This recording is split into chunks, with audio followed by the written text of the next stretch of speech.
this conference has given leaders from around the world and throughout industry, academia, and government the chance not just to talk about some of the biggest challenges we face, in other words, to share the bad news about the threats we're all seeing, but also to discuss the solutions we've identified for overcoming those threats, to share the good news about our way forward. So I'm going to do a little bit of both. I take you through what we at the FBI are seeing, both the good and the bad. And because a speaker should always be kind to his audience, I'm going to start with the good news. As everybody in this room knows, today's threat environment is constantly evolving, and it's more severe and more complex than ever before. That's especially true, of course, when it comes to the battles being waged in cyberspace. But the good news is we've learned what success can look like because we've lived it together. For the past several years, the Bureau has been laser focused on what I consider to be one of our most valuable tools and the core of our cyber strategy, leading joint sequenced operations with our partners, many of them here in this room today, and designed to maximize impact on our adversaries. I want to take a moment to reflect on and highlight some of those successes. So I'm talking about things like Operation Medusa, a joint sequenced operation that included using sophisticated technical means to force Snake, the Russian FSB's most sophisticated malware, to effectively cannibalize itself. We took down Snake in over 50 countries with the help of our US and more than a half dozen foreign partners.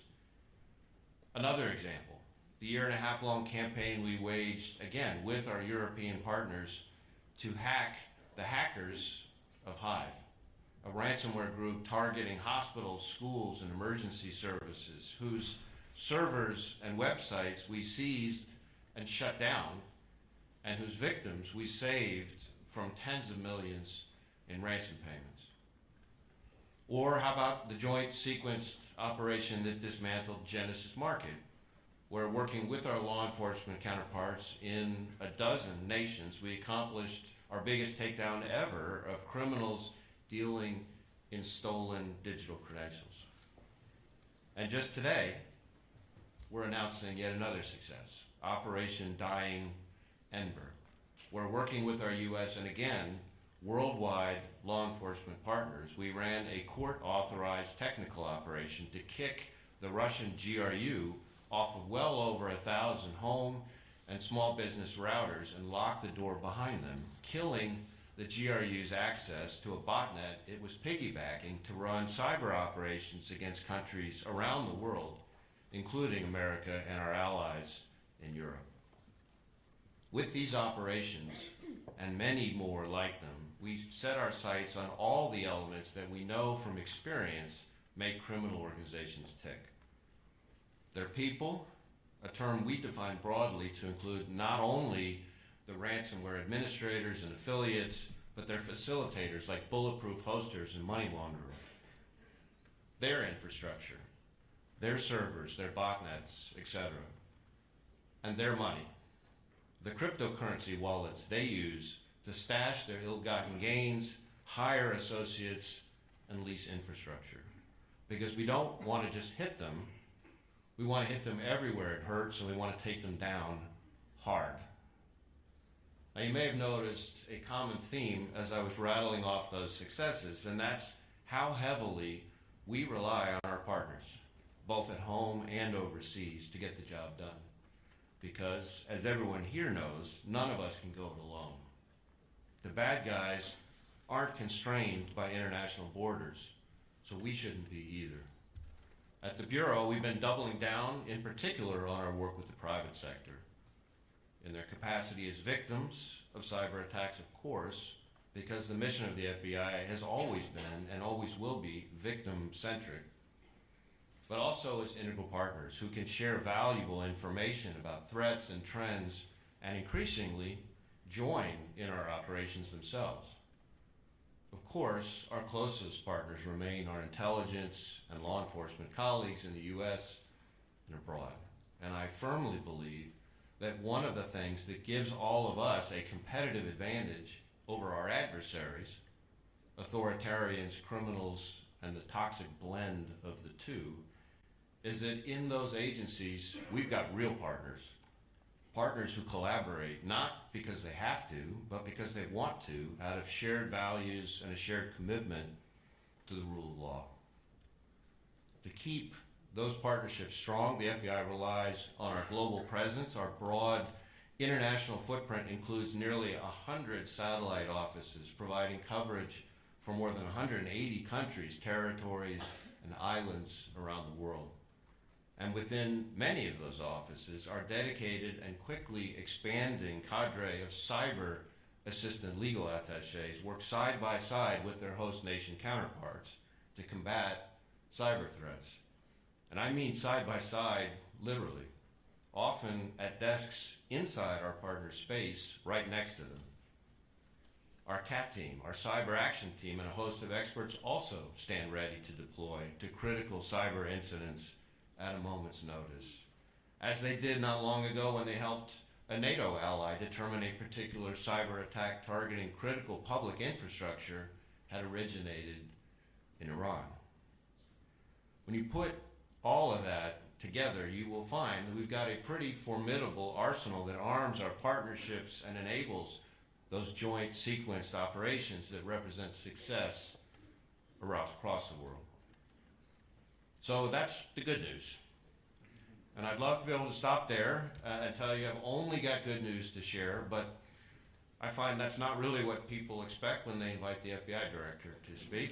So I don't want to disappoint you all today, so let's go ahead and get to the bad news. The bad news is that while all of us have gotten a lot better at working together to combat the cyber threat, our adversaries have also been improving exponentially, and the world has become more dangerous than ever. It's not going to surprise any of you that chief among those adversaries is the Chinese government, which has continued to attack the economic security, national security, and sovereignty of rule of law nations all over the world. The cyber threat posed by the Chinese government is massive. China's hacking program is larger than that of every other major nation combined. And that size advantage is only magnified because the PRC uses AI, built in large part on stolen innovation and stolen data, to improve its hacking operations, including to steal yet more AI tech and data. But the PRC cyber threat is made even more harmful by the way the Chinese government combines cyber means with traditional espionage and economic espionage, foreign malign influence, election interference, and transnational repression. In other words, the CCP is throwing its whole of government at undermining the security of the rule of law world. It's hitting us indiscriminately, like in the so-called Hafnium Microsoft Exchange hack, where the PRC compromised managed services providers, hitting tens of thousands of victims, and not just in the United States, but in countries all around the world.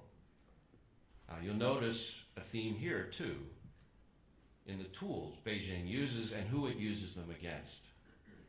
China doesn't partner, it bullies. And it bullies targets at every level, from individuals to businesses and organizations to governments. Your country won't toe Beijing's line and insist on standing up for freedom of association and freedom of expression, or for your partners. Well, you might just find illegal PRC police stations in your territory, or MSS officers in China threatening your free-thinking students' grandparents back home. You might find your companies harassed and hacked, targeted by a web of corporate CCP proxies. You might also find PRC hackers lurking in your power stations, your phone companies, etc., poised to take them down when they decide you stepped too far out of line and that hurting your civilian population suits the CCP. And that targeting of critical infrastructure is something I want to take a minute to address. In some respects, it's not anything new. In fact, China sponsored hackers pre-positioned for potential cyber attacks against U.S. oil and natural gas companies way back in 2011. But these days, it's reached something closer to a fever pitch. What we're seeing now is China's increasing build-out of offensive weapons within our critical infrastructure, poised to attack whenever Beijing decides the time is right. Take, for instance, PRC, persistent access the U.S. found in our critical telecommunications, energy, water, and other infrastructure.